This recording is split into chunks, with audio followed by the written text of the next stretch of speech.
देखो, एक इसमें दिया है आर्थो नाइट्रोफिनॉल ना। आर्थो नाइट्रोफिनॉल ऐसे बनेगा ना, OH बोलो, यहाँ पे लगेगा NO2, यही तो है। इस पे प्लस चार्ज दिखा दो, इस पे क्या दिखा दो, माइनस। ये है आर्थो नाइट्रोफिनॉल। और पैरा नाइट्रोफिनॉल बना दो ऐसे, ये है पैरा नाइट्रोफिनॉल। यहाँ पैरा पे क्या लगेगा, N, double bond O, single bond O, इस पे नेगेटिव चार्ज होगा, इस पर पॉजिटिव चार्ज। यही है, बताओ। Ortho nitrophenol, para nitrophenol. कह रहा है इसमें कौन जल्दी वाष्पशील होगा। वाष्पशील मतलब क्वथनांक, किसका क्वथनांक ज्यादा होगा, किसका क्वथनांक कम।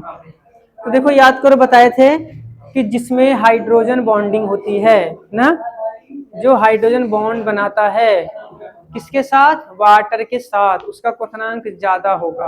अगर उसका क्वथनांक ज्यादा होगा तो वाष्पशीलता कम होगी। समझ आया नहीं आया? तो बताओ इसमें कौन सा है जो वाटर के साथ हाइड्रोजन बॉन्ड बनाएगा। तो हाइड्रोजन बॉन्ड दोनों बनाते हैं। देखो इसमें ना हाइड्रोजन बॉन्ड ये इसी में बना लेता है। ये हाइड्रोजन बॉन्ड है इंट्रामॉलिक्यूलर, क्या कौन सा है, इंट्रामॉलिक्यूलर। लेकिन ये कौन सा है, इंटरमॉलिक्यूलर। क्यों, ये आपस में बना सकता है क्या, नहीं। जब आपस में नहीं बनाएगा तो किसके साथ बनाएगा, वाटर के साथ बनाएगा। जब, क्योंकि देखो वाष्पशील मतलब पहले सॉलिड से लिक्विड में ले जाना पड़ेगा, लिक्विड से तो गैस में जाएगा ना, गैस बदलना ही क्या वो होता है, वाष्पशीलता होती है। तो वाष्पशील के लिए गैस में कन्वर्ट करना पड़ेगा, मतलब लिक्विड से गैस में। और लिक्विड से अगर लिक्विड स्टेट में जाता है तो उसमें हाइड्रोजन बॉन्डिंग ही चेक करते हैं पहले, ठीक है। तो हाइड्रोजन बॉन्ड ये भी बनाए, ये बनाएगा, लेकिन ये इंट्रामॉलिक्यूलर बनाता है, ये खुद में। अब देखो जब ये खुद के साथ ही हाइड्रोजन बॉन्ड बना लिया तो क्या अब ये वाटर के साथ बनाएगा क्या, नहीं बनाएगा। लेकिन ये क्या खुद के साथ बॉन्ड बना सकता है, नहीं यार। एक पूरब की तरफ है, एक पश्चिम की तरफ है, कहाँ से बॉन्डिंग होगी, ठीक है ना। जब बॉन्डिंग नहीं होगी तो ये फ्री है, तब ये वाटर के साथ आसानी से बना लेगा। अब अगर वाटर के साथ आसानी से बॉन्ड बनाएगा तो क्वथनांक इसका ज्यादा होगा। समझ आया? इसमें हाइड्रोजन बॉन्डिंग कौन सी है, इसको बोलते हैं इंटरमॉलिक्यूलर, अंतर आणविक। ये अंतर आणविक या अंतरा आणविक, ठीक है। ये है अंतर आणविक और ये अंतरा आणविक। अब बताओ इसमें क्वथनांक किसका ज्यादा होगा, इंटरमॉलिक्यूलर का हमेशा ज्यादा होता है क्वथनांक। इसको ए मान लेते हैं, इसको बी। तो बी का क्वथनांक क्या होगा, ए से ज्यादा होगा। अगर क्वथनांक ज्यादा होगा तो बताओ वाष्पशील कौन ज्यादा है, बोलो।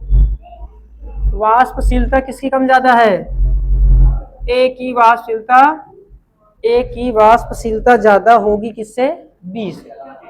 समझ आया नहीं आया, बोलो। आया हो समझ में? चलो नेक्स्ट।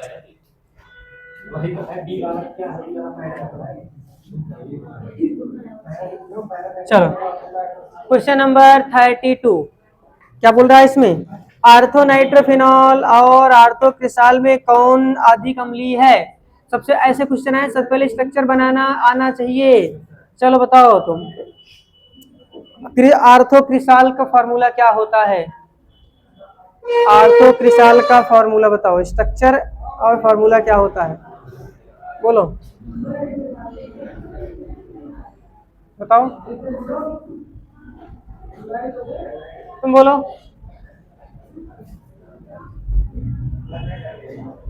बताओ आर्थो क्रिसाल का फॉर्मूला,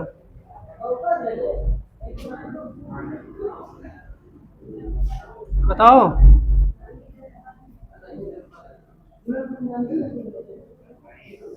बोलो, नहीं पता, बस यही है। इसीलिए कि आप तुम्हें जब इसका फॉर्मूला पता ही नहीं रहेगा तो कुछ ना होगा। फिर नाम, फॉर्मूला, स्ट्रक्चर, ये जब ये पहली प्रायोरिटी यही है, सबसे पहले तो यही पता होना चाहिए। तुम बताओ। हाँ उसे बोलते हैं क्रिसॉल। देखो ये है नाइट्रोफिनॉल, ये है बेंजीन रिंग, ये बेंजीन रिंग के ऊपर क्या है, OH, और इसके आर्थो क्या लगा दो, CH3। आर्थो लगाए इसलिए आर्थो क्रिसॉल, यही मेटा पे लगा दो, मेटा के साथ यहाँ कर दो पैरा क्रिसॉल। क्रिसॉल इसे बोलते हैं, याद रहेगा। क्रिसॉल किसे बोलते हैं, बेंजीन रिंग के ऊपर OH और बगल में क्या रहे, CH3। बगल में या कहीं पे CH3 रहे क्रिसॉल ही होगा, ठीक। अब आर्थो पे है तो आर्थोक्रिसॉल, मेटा पे है तो मेटाक्रिसॉल, और पैरा पे है तो पैराक्रिसॉल। याद रहेगा? क्या याद रहेगा बताओ?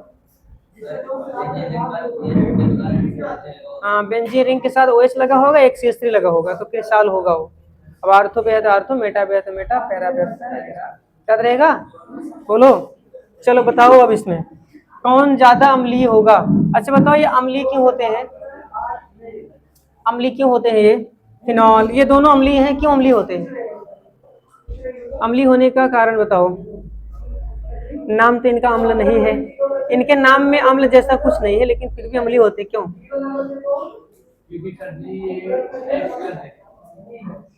कैसे पता चला? प्रूफ कैसे करोगे H+ देता है? मांगे इससे H+, देखो देते, देखते हैं देता ही नहीं देता। बोलो फेनॉक्साइड के साथ ऋणात्मक आवेश को स्थिर करता है।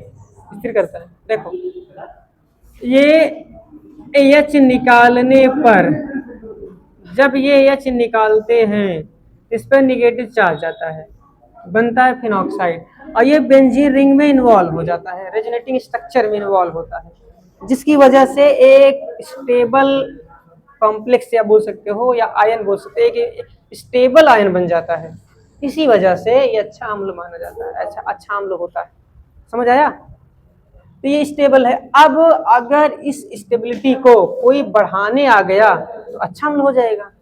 कोई ऐसा आ गया जो स्टेबिलिटी को कम कर रहा हो, तो इसका मतलब वो क्या कर रहा है? अम्ल को खराब बना रहा है ना। अम्ल को और अच्छा बनाना है तो क्या करो? और स्टेबलाइज करो ना। और अगर उसको डिस्टेबलाइज कर दोगे तो क्या हो जाएगा? खराब हो जाएगा। तो बताओ कौन स्टेबलाइज करेगा? ये नाइट्रो करेगा, CH3 करेगा? बोलो।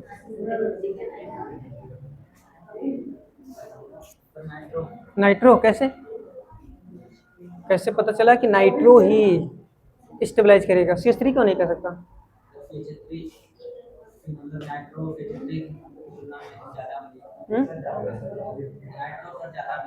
नाइट्रो ज्यादा अम्लीय होता है, उससे कोई मतलब, नाइट्रो से मतलब नहीं अम्लीय है हमको, ये इससे ये इसका अम्ल दिखाना है। नाइट्रो कौन सा अम्लीय? तो ग्रुप है, तो ग्रुप है। तुम बताओ। इलेक्ट्रॉन को आकर्षित करता है। हाँ, क्योंकि देखो अभी जो ये जो फिनॉक्साइड आयन बना है, फिनॉक्साइड आयन कैसा है? नेगेटिव चार्ज है ना, मतलब ये कैसा है? न्यूक्लियोफाइल की तरह काम कर रहा है ना। तो अगर न्यूक्लियोफाइल है मतलब इलेक्ट्रॉन डेंसिटी बढ़ी है, कुछ ना कुछ बढ़ी है। कोई ऐसा ग्रुप बेंजीन के साथ लगा जो इलेक्ट्रॉन को खींचे, इलेक्ट्रॉन को अट्रैक्ट करे, इलेक्ट्रॉन को पुल करे, तो वो अच्छा अम्ल हो जाता है। ठीक है। और अगर कोई इलेक्ट्रॉन आ गया देने के लिए, इलेक्ट्रॉन दे रहा है, तो वो अम्लता जो है उसकी कम हो जाएगी। ठीक। देखो ये जो है CH3, ये इलेक्ट्रॉन देता है +I से भी +H से भी, हाइपर कंजुगेशन इंडक्टिव इफेक्ट से। ठीक है, ये इलेक्ट्रॉन देता है। देखो अभी माइनस चार्ज बना है, इलेक्ट्रॉन पहले से उसके पास आया है, बढ़ रहा है, वो अपना इन मतलब कैसे भी करके अपना ये माइनस चार्ज घुमा रहा है यहाँ वहाँ रेजोनेंस में, तब जाके स्टेबल हो रहा है। ऊपर से और इलेक्ट्रॉन कोई देने चला आया उसको, तो क्या करे? कहाँ रखेगा वो? समझ आई नहीं है? लेकिन इसमें ऐसा देखो, यहाँ पे जो पहले तो मान लो रेजोनेंस था, ऊपर से देखो NO2 आ गया -M लेकर के, ये तो इलेक्ट्रॉन खींच लेता है सारा का सारा अकेला ही। बेंजीन से ज्यादा तो हेल्पफुल ये है, इलेक्ट्रॉन को और कम कर देगा, मतलब और अस्थायी कर देगा। समझ आया? जब फिनॉल में, अगर फिनॉल के आसपास इलेक्ट्रॉन खींचने वाले ग्रुप, इलेक्ट्रॉन विथड्राइंग ग्रुप लगे होंगे, तो अम्लीयता बढ़ेगी। और इलेक्ट्रॉन क्या करेंगे? देने वाले जुड़ेंगे तो क्या होगा? अम्लीयता घटेगी। समझ नहीं है? ये चीज है। तो कौन ज्यादा अम्लीय है? ये ज्यादा एसिडिक होगा, ये कम होगा। ठीक है। देखो किसका फोन आ रहा है यार। चलो समझ आए नहीं? चलो अगला क्वेश्चन देखो, क्वेश्चन नंबर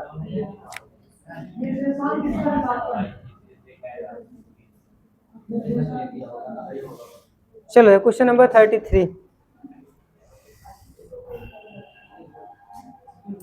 फिनॉल को ब्रोमीन जल से अभिकृत करने पर श्वेत अवक्षय प्राप्त होता है। इससे बनने वाले यौगिक का नाम बताओ, संरचना लिखो। ये तो याद है, लास्ट में पढ़ाए थे ना। ब्रोमीन, ए है फिनॉल का टेस्ट ना, व्हाइट PPT बनता है। तो इसमें यार तो लास्ट में बताया, देखो ये होता है, ये है, कल भी तो इसको समझाए थे भी, ये कल भी बताए थे, ये है फिनॉल ना। और फिनॉल का अगर क्या करते हैं Br2 से रिएक्शन, किसकी उपस्थिति में, वाटर की उपस्थिति में, तो ये आर्थो पैरा पे क्या लग जाता है, Br लग जाता है ना। ये है इसका स्ट्रक्चर, ठीक। आर्थो पैरा ट्राई ब्रोमोफिनॉल, नाम भी लिख सकते हो आईपीसी, नाम क्या होगा, ये 1, ये 2, 3, 4, 5 और 6, ये नाम क्या हो जाएगा, 2,4,6 ट्राई ब्रोमो बेंजीनॉल। समझ आया। और ये व्हाइट पीपीटी देता है, ये सफेद अवक्षेप बनाता है, ठीक। चलो क्वेश्चन नंबर 34, देखो क्वेश्चन नंबर 34 क्या बोल रहा है, निम्नलिखित यौगिकों को अम्लीयता के बढ़ते क्रम में, ये वही फिर से वही बात आ गई यार, इसको कितनी बार बता दिए हैं, साथ में इसको बारे में समझाना भी है, इसको एक्सप्लेन करना है।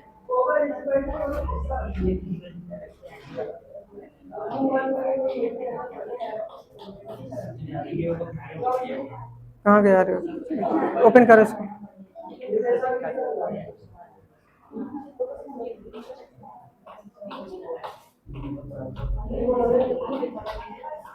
ओके यहाँ तक देखो, तो पहले स्ट्रक्चर बना लो। फिनॉल है, ये तो सीधी सी बात, इसको ऐसे देख लो, फिनॉल है, आर्थो नाइट्रोफिनॉल है, क्रिसॉल है, तो सबसे ज्यादा अम्लीय कौन होगा, नाइट्रो वाला। उसके बाद फिनॉल, क्योंकि मेथिल मेथिल ग्रुप लग जाता है तो और कम कर देता है, लास्ट में हो गया, सीधी सी बात। ये सामने भी है, ये दो सामने, एक और बना दे इसी में, तो ये सब ज्यादा अम्लीय होगा, इसके बाद फिनॉल होगा, फिर ये होगा, ठीक है ना। समझ आया नहीं आया, ये हो गया।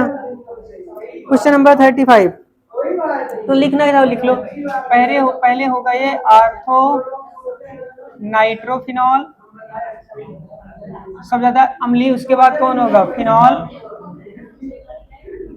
उसके बाद क्रिसॉल। देखो ये सब क्वेश्चन जितने आएंगे, नाम और स्ट्रक्चर तैयार कर लो बना बना के, ठीक है। बहुत सारे क्वेश्चन तो ऐसे छूट जाएंगे जिसको नहीं पता रहेगा। चलो नेक्स्ट है एल्कोहल, कह रहा है सुनो, एल्कोहल सक्रिय धातु जैसे कि सोडियम पोटेशियम से रिएक्शन करके एल्कोऑक्साइड बनाती है, सही बात है। सोडियम धातु प्राथमिक द्वितीयक और तृतीयक एल्कोहलों के प्रति घटती हुई अभिक्रिया के क्रम में लिखिए, कौन सा ज्यादा होगा, मतलब प्राथमिक, द्वितीयक या फिर तृतीयक, कौन सा ज्यादा होगा। सोडियम धातु के साथ रिएक्शन करा, हाँ? देखो ये अल्कोहल है, प्राइमरी वाला देख लो, प्राइमरी अल्कोहल ये होता RCH2OH, द्वितीयक होता RCHOH, तृतीयक अल्कोहल क्या होता RCRROH। यह है प्राथमिक अल्कोहल, द्वितीयक अल्कोहल, तृतीयक अल्कोहल। कह रहा है इसका रिएक्शन करा दो Na के साथ, इसका भी करा दो Na के साथ, इसका भी करा दो Na के साथ, तो इसमें से ना H निकलेगा, O जुड़ेगा, ये बन जाएगा RCH2ONA, हाइड्रोजन गैस बाहर हो जाएगी, इसमें बनेगा RCRAONA, यहाँ हाइड्रोजन गैस बाहर निकलेगी, इसमें बनेगा RCRR। रिएक्शन समझ आया, पढ़े थे ना इसको पीछे, ये हो रहा है, ठीक। अब इसमें ये बताना है, चलो बताओ पहले, इसमें कौन सा रिएक्शन ना बहुत जल्दी होगा, फास्ट, किसका रेट सबसे कम होगा, किसका रेट ज्यादा होगा, बताओ, एक्सप्लेन भी करो, बताना भी है, सोच समझ बताना।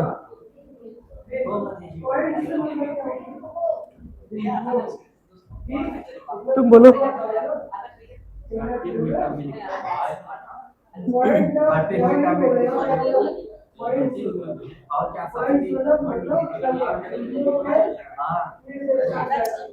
बताओ।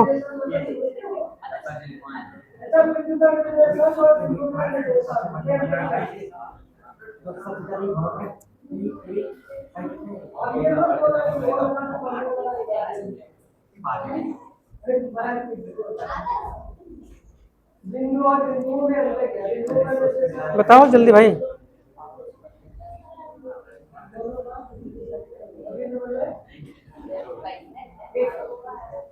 बोलो क्यों?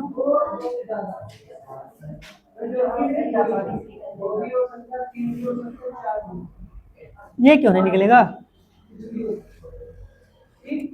बताओ। देखो ये जो बना है ना, ये सब का सब आयनिक है। क्या है ये?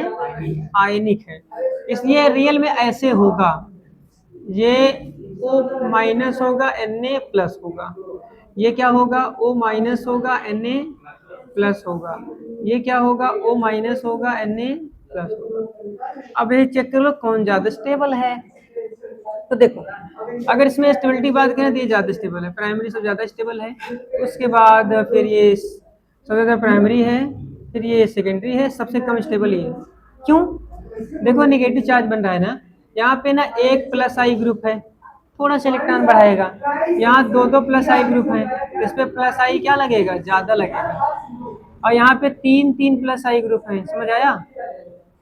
यहाँ तीन प्लस आई ग्रुप है, तो तीन प्लस आई दिया इलेक्ट्रॉन। एक तो इलेक्ट्रॉन उसके पास वैसे माइनस चार्ज बना है ना, एक तो उसके पास माइनस चार्ज वैसे ही बना है, ज्यादा है। ऊपर से ये तीन इलेक्ट्रॉन ये लोग भी दे रहे हैं, तो इसका माइनस कहाँ जाएगा? ठीक, अनस्टेबल होगा ना। किसी चीज पे अगर माइनस चार्ज बन रहा है तो कोई ऐसी चीज लगाओ जो माइनस को कम करे, तो स्टेबल होगा। और किसी के पास इलेक्ट्रॉन कम है तो कोई चीज ऐसा लगाओ जो इलेक्ट्रॉन बढ़ाए, तब स्टेबल होता है। समझ आया? स्टेबिलिटी अगर देखें तो सबसे ज्यादा कौन है? ये प्राइमरी, फिर सेकेंडरी, फिर टर्शियरी। समझ आया? और एक रीजन और लिख सकते हो, बल्कीनेस, क्राउडिंग, भीड़। यहाँ पे क्राउडिंग बहुत ज्यादा है, यहाँ पे क्राउडिंग कम है, यहाँ क्राउडिंग सबसे कम है। समझ आया नहीं आया? ये चीज। तो चलो next question number 36। Benzene diazonium chloride को जल के साथ गर्म करने पर क्या होगा? ये फिनॉल बनेगा, अभी कल भी करवाए थे ना इसको। ठीक है, बेंजीन डाइजोनियम को वाटर से रिएक्शन कराओ, नाइट्रोजन गैस निकल जाएगी, HCl निकल जाएगा, वो एक जगह जुड़ जाता है। ठीक है, चलो उसके बाद है निम्नलिखित यौगिकों की घटती, फिर से वही आ गया, कौन ज्यादा अम्लीय है? ये देखो, ये थोड़ा सा लेकिन अलग है इसमें। पहला कह रहा है, पहला है HOH, दूसरा है ROH, और तीसरा है HC ट्रिपल बॉन्ड CH। कह रहा कौन ज्यादा अम्लीय है? देखो ये वाटर है, इसमें CH निकाल दें, इस पे क्या बनेगा? माइनस। इसमें CH प्लस निकाल दें, क्या बनेगा? माइनस। इसमें से निकाल दें, क्या बनेगा? माइनस। तो ये बन गया OH माइनस और H प्लस। बोलो ये क्या बनेगा? RO माइनस और H प्लस। यहाँ क्या बनेगा? HC triple bond C minus H plus. बस वही देख लो कौन ज्यादा स्टेबल है, ये वाला या फिर ये वाला, कौन ज्यादा स्टेबल है? ये तो जानते हो ना, वाटर जो होता है न्यूट्रल होता है ना, ये ज्यादा अम्लीय नहीं होता। समझ नहीं है? और उससे भी कम अम्लीय ये होता है अल्कोहल। अल्कोहल तो क्षारीय बनाता है ना, ये अल्कोहल के ऊपर डिपेंड करता है ये कैसा है, इसके ऊपर मैटर करता है। लेकिन जनरली ये इलेक्ट्रॉन क्या करता है? देता है ना। अगर इलेक्ट्रॉन कोई दे रहा है, इधर ध्यान दो, इलेक्ट्रॉन कोई दे रहा है तो क्या करेगा? अम्लीयता को घटाएगा। लेकिन यहाँ देखो, यहाँ पे ये क्या है? ट्रिपल बॉन्ड एल्काइन है, और एल्काइन जानते हो क्या होता है? माइनस आई। क्योंकि देखो ये देखो sp, सब देखो sp की इलेक्ट्रोनिगेटिविटी देखो, इसमें इलेक्ट्रोनिगेटिविटी देखो, इलेक्ट्रोनिगेटिविटी जो है सबसे ज्यादा sp की होती है, उसके बाद sp2 की, उसके बाद sp3। बाहर देखो, ये बातें मत करो तुम लोग। देखो ये इलेक्ट्रोनिगेटिविटी है ना, बंद कर दीजिए। देखो ये है sp, इलेक्ट्रोनिगेटिविटी जो होती है वो ना ट्रिपल बॉन्ड की सबसे ज्यादा होती है, फिर डबल बॉन्ड की, फिर सिंगल बॉन्ड की। तो ये एल्काइन है, एल्काइन में इस पे नेगेटिव चार्ज स्टेबल ज्यादा है। तो अम्लीयता की बात करें तो सबसे ज्यादा ये होगा। उसके बाद इन दोनों में से थोड़ी सी कंफ्यूजन है यार। अम्लीयता की बात करें, अल्कोहल का अम्लीय तो नहीं, उसके बाद ये होगा वाटर, फिर सबसे कम है, तो फर्स्ट ये आएगा, सेकंड ये आएगा, थर्ड इसको कर लो। एक बार आंसर मिला के इसका चेक कर लेना, क्योंकि अल्कोहल मैटर करता है आर ग्रुप के, आर कैसा ग्रुप है इसको चेक कर लेना एक बार।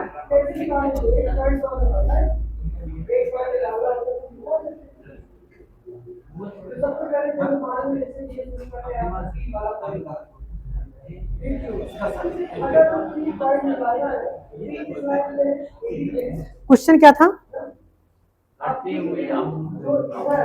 अच्छा, घटते हुए क्रम में, तो इसको सही से लिखो, इसको घटते हुए क्रम में अरेंज करो।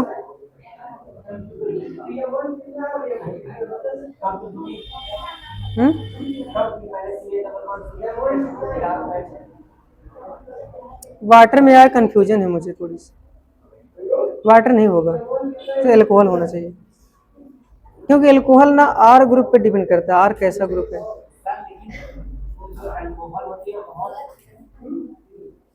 क्या एसिडिक होती है, एसिडिक होती है, कड़वी नहीं होती। ये इसको है ना ए कर लें, इसको बी कर लें, इसको सी कर लें, तो सबसे कम वाला घटते क्रम में मतलब क्या था, एक बार फिर बोलो क्वेश्चन क्या था? घटते हुए अम्लीयता के क्रम में सबसे ज्यादा अम्लीय, इसमें यार सबसे ज्यादा अम्लीय कौन होगा?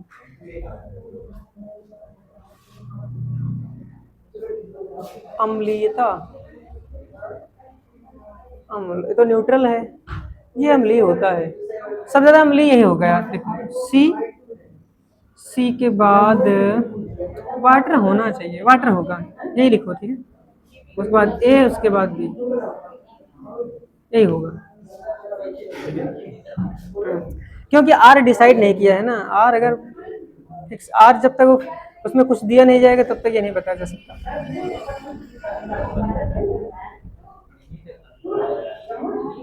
चलो अगला क्वेश्चन क्या है,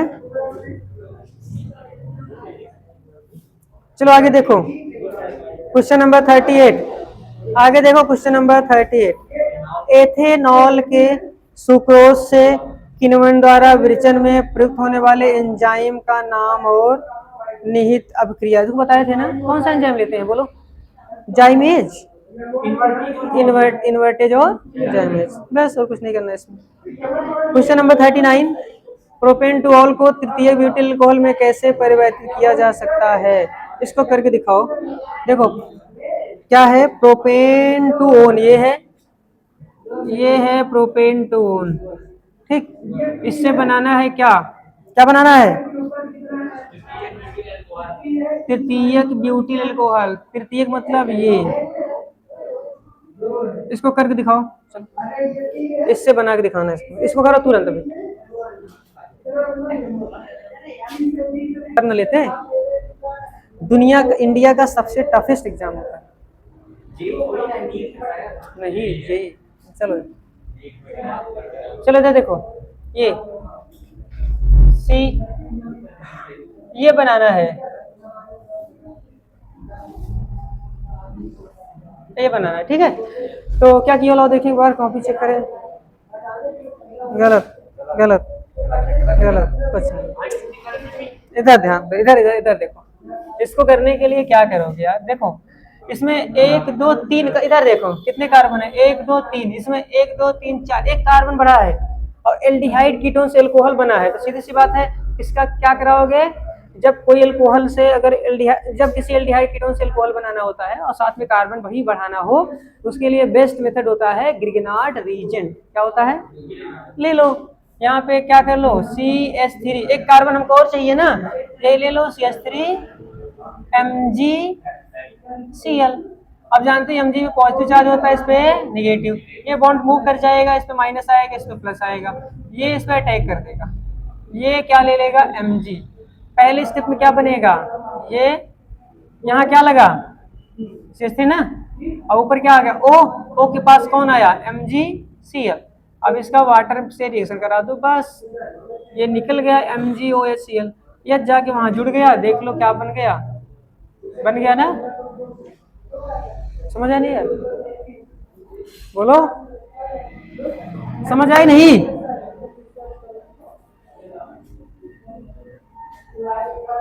चलो छापो मत, हो गया, ऐसा पढ़ा है पीछे, सारी कॉपी में सब मिलेंगे, इसमें ऐसा कुछ नहीं है जो ना मिले, ठीक है ना। तैयार नहीं है बस तुम लोगों का। चलो आगे देखो, कह रहा है एक, देखो अणुसूत्र दिया है इसमें C4H10O, एल्कोहल है ये, इसकी समावयवी संरचना बनानी है, बनाए हो इसको। चलो देखो क्या है, क्वेश्चन नंबर है ये 40, क्या है C4H10O। तो इसके स्ट्रक्चर पहले बना दो, कार्बन 4 है तो वो पहला बनेगा 1 2 3 4, यहाँ लगा दो OH, 3 3 6 2 8 8 1, 3 3 6 6 2 8 1 9 1 10, सही, ये हो गया पहला अल्कोहल। और क्या कर सकते हो इसको उठा के यहाँ लगा सकते हो ना, ये यहाँ भी बन सकता नहीं यार, वही बनेगा, यहाँ लगा सकते, यहाँ लगा सकते हो, प्राइमरी बना सकते हो ना। और क्या बना सकते हो, ये इसको उठा के यहाँ कर दें,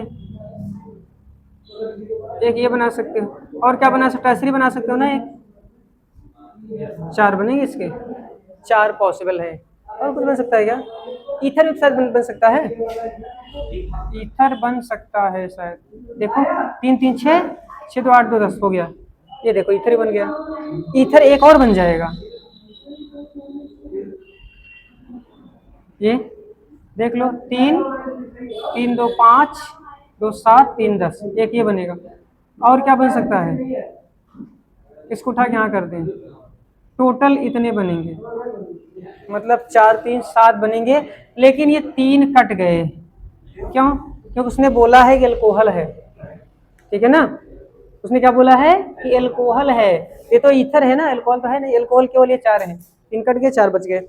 अब कह रहा है इसमें समावेश संरचना लिखी, इसमें से कौन सा ध्रुवण प्रदर्शित करेगा, मतलब कायरल कंपाउंड कौन सा है, ऑप्टिकली एक्टिव कह रहा है, आपको पहचानो ऑप्टिकली एक्टिव कौन सा है इसमें, कायरल कार्बन किसमें, इसमें है क्या, कहाँ है, एक ही कार्बन 3 3 से लगे, ये कट गया, इसमें इस पे देखो 2 मेथिल ग्रुप है, इस पे 2 हाइड्रोजन, ये भी नहीं होगा, इस पे हो ही नहीं सकता, ये है, ये देखो जिस पे OH लगा है उसके पास एक क्या है, CH3 है, दूसरा है CH2 CH3 ना, और तीसरा क्या है, हाइड्रोजन। ये वाला जो कार्बन है वो कैसा है, कायरल है, ये ऑप्टिकल एक्टिव है, यही प्रदर्शित करेगा क्या, घूर्णन।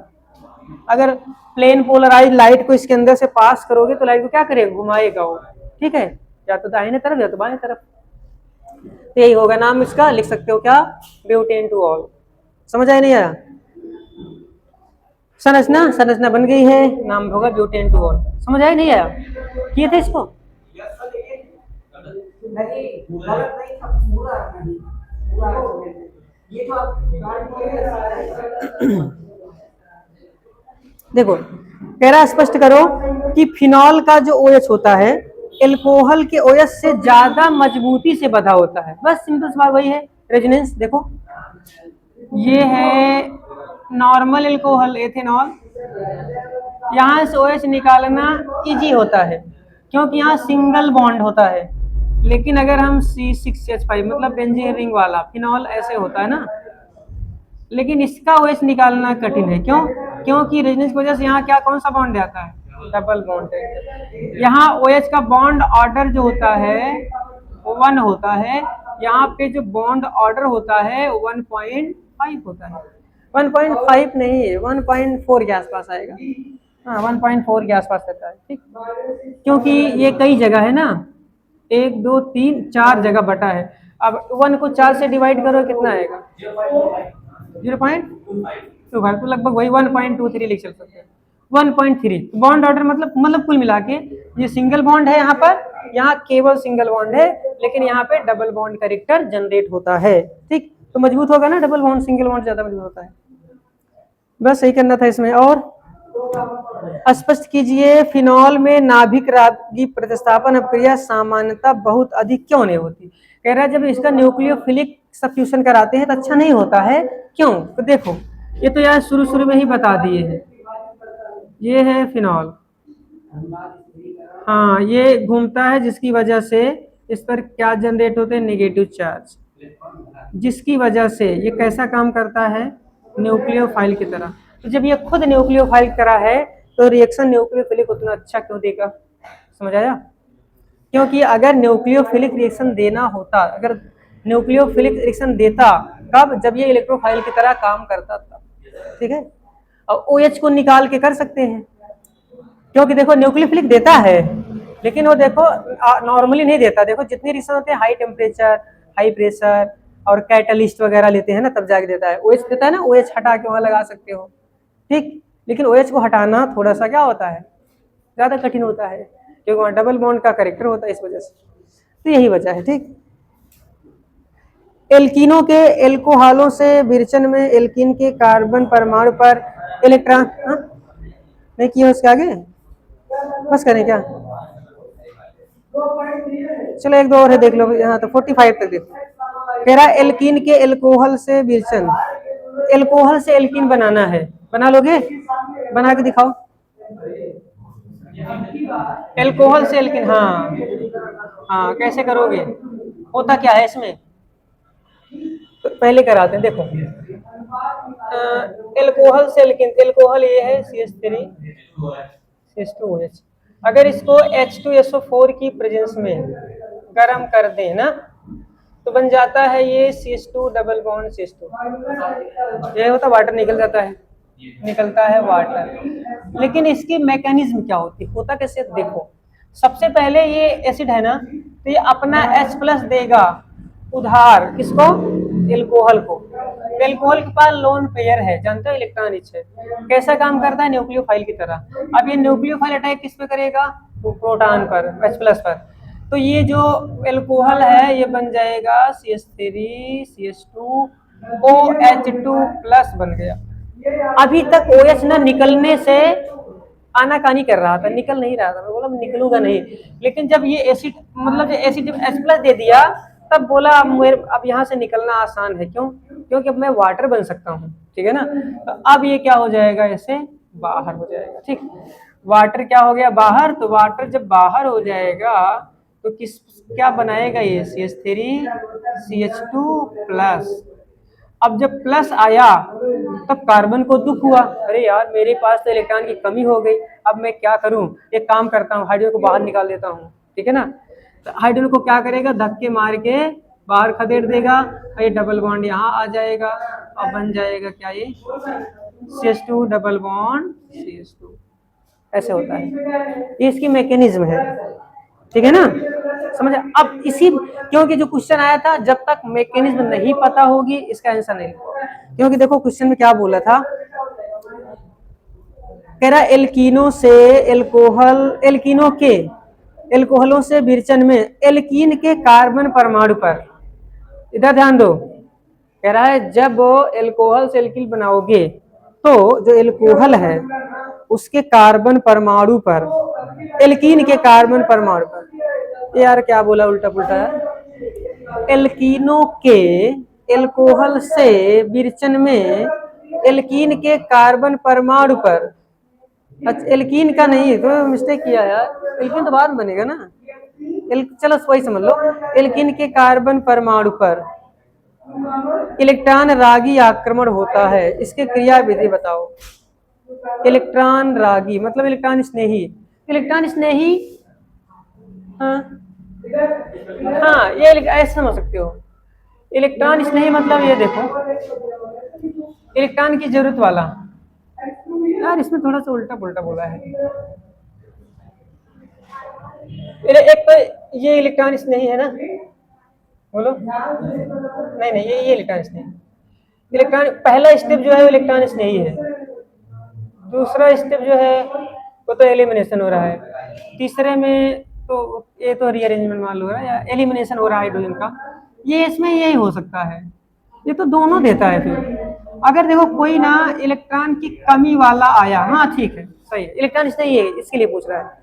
देखो ये एल्कीन है ना, बताओ एल्कीन कैसा काम करता है, इलेक्ट्रोफाइल की तरह या न्यूक्लियोफाइल की तरह, हाँ एल्कीन कैसा काम करता है, इलेक्ट्रोफाइल की तरह काम करेगा या न्यूक्लियोफाइल की तरह, क्यों, गलत जवाब, न्यूक्लियोफाइल है यार, इलेक्ट्रॉन रिच होता है, डबल बॉन्ड है, इलेक्ट्रॉन ज्यादा था इसलिए डबल बॉन्ड बनाया, एल्कीन हमेशा इलेक्ट्रॉन रिच होता है, क्या होता है, इलेक्ट्रॉन रिच होता है। तो ये इलेक्ट्रॉन रिच है मतलब न्यूक्लियोफाइल है, तो अटैक कैसे करेगा, ऐसे करेगा ना, समझ आया नहीं आया? समझ आया नहीं आया? तो बस ये पूछ रहा है इसमें, ये दिखा सकते हो इसमें, ठीक है। तो उसके बाद है इस स्पष्ट कीजिए कि क्यों कार्बन डाइऑक्साइड अध्रुवीय होता है जबकि ROR ध्रुवीय होता है। ये अच्छा क्वेश्चन है। देखो ये थोड़ा सा अलग है। कह रहा एक तुम्हारे पास है कार्बन डाइऑक्साइड, ठीक, एक है ईथर, ठीक है। अगर दोनों का कह रहा है ये वाला जो है ध्रुवीय है, क्या है, ध्रुवीय है, सॉरी ये अध्रुवीय है और ये ध्रुवीय है, क्यों? ये तो आसान है, इसके लिए पता होना चाहिए हाइब्रिडाइजेशन, संकरण वगैरह के बारे में पता होना चाहिए, ठीक है। चलो ये लास्ट क्वेश्चन करवा दे रहे हैं बस। लो देखो, अब बात करते हैं। देखो कार्बन है, इधर ध्यान दो। कार्बन का स्ट्रक्चर बनाओगे तो कार्बन जानते हो, कार्बन के पास आउटर सेल में इसका ना वो निकालते हैं स्टेरिक फैक्टर, याद है ना, स्टेरिक फैक्टर निकालते हैं।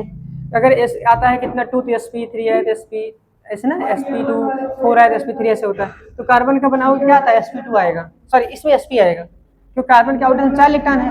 अब 4 डिवाइड बाई 2 करो, कितना आएगा, 2 आएगा। तो जब 2 आएगा तो इसका स्ट्रक्चर ऐसे बनता है, लीनियर, ठीक। अब देखो कार्बन ऑक्सीजन में ज्यादा इलेक्ट्रोनेगेटिव कौन, ऑक्सीजन ना, इलेक्ट्रॉन अपनी तरफ खींचेगा, तो खींचेगा तो डाइपोल ऐसे दिखाओगे ना, इधर ये खींचेगा तो डाइपोल ऐसे दिखाओगे, तो यार ओवरऑल क्या हो जाएगा, कैंसिल हो जाएगा ना। तो इसका मतलब डाइपोल मोमेंट कितना हो जाएगा, 0। समझ नहीं आया? वो उधर से खींचा, इधर उधर खींचा, हो गया बराबर, कहीं नहीं जाएगा, तो डाइपोल मोमेंट 0। ये इसलिए क्या होता है, अध्रुवीय होता है। क्यों? क्योंकि कार्बन डाइऑक्साइड में जो कार्बन है sp होता है, और sp कैसा होता है, लीनियर होता है। कैसा होता है, लीनियर। इस वजह से इसका परफेक्ट ज्योमेट्री है, इसलिए कैसा होता है, अध्रुवीय। अब इसकी बात करते ईथर। ईथर में देखो ऑक्सीजन के निकाल लो, ऑक्सीजन का स्टेरिक फैक्टर निकालो, स्टेरिक फैक्टर निकालो। ऑक्सीजन के पास 6 इलेक्ट्रॉन होते हैं और 6 में से 2 R लगे हैं, तो 6 2 8 डिवाइड बाई 2 कितना हो जाएगा, 4। 4 मतलब sp3। sp3 जानते हो कैसे बनता है ना, sp3 ऐसे बनता है, टेट्राहेड्रल, याद है ना, है कि नहीं। तो बीच में कौन आएगा, ऑक्सीजन, यहाँ पे आएगा R ऐसे कर दे रहा हूँ, यहाँ पे कर दे रहा हूँ एक R, यहाँ पे कर दे रहा हूँ R ग्रुप। यहाँ खाली, यहाँ क्या हो जाएगा, लोन पेयर। तो लोन पेयर हमको दिखाना नहीं है, ऐसे होता है, ठीक है। अगर sp3 बन रहा है तो ऐसे होगा। अब देखो इधर, अब इसमें ना ये लोन पेयर होते हैं दो। अब इन दोनों में कौन ज्यादा इलेक्ट्रोनेगेटिव है, ऑक्सीजन ना, तो ऑक्सीजन अपनी तरफ खींचेगा ना ऐसे। इन दोनों में कौन, मतलब इसमें भी ऑक्सीजन होता है, ऐसे खींचेगा, तो ये किस तरफ इलेक्ट्रॉन जाएगा, इस तरफ जाएगा, ऊपर की तरफ ना, ओवरऑल। बोलो क्या इसमें इलेक्ट्रॉन कैंसिल हो रहा है, मूवमेंट नहीं ना, इसका मतलब इसका म्यू नॉट इक्वल टू क्या है, 0। इसका मतलब ये हुआ डाइपोलर, मतलब इसमें क्या होगा, प्लस माइनस जनरेट होगा, ठीक है। क्योंकि O की तरफ माइनस, R की तरफ प्लस जनरेट होगा, लेकिन इसमें ऐसा नहीं होगा, क्योंकि इस तरफ ये माइनस, उस तरफ माइनस ना, माइनस मैंने क्या करेगा, कैंसिल कर देगा। समझ आया? तो ये क्या होता है, अध्रुवी, और ये क्या होता है, ध्रुवी। उसके लिए ये ज्योमेट्री बनानी आनी चाहिए, ठीक है। और तुम लोग पढ़ाए थे कुछ टाइम पहले, समझ आया नहीं आया? चलो बाकी क्वेश्चन जो है ट्राई करके आना। अभी जितने बच्चे हैं कल ज्यादा से ज्यादा क्वेश्चन करके आना तुम लोग।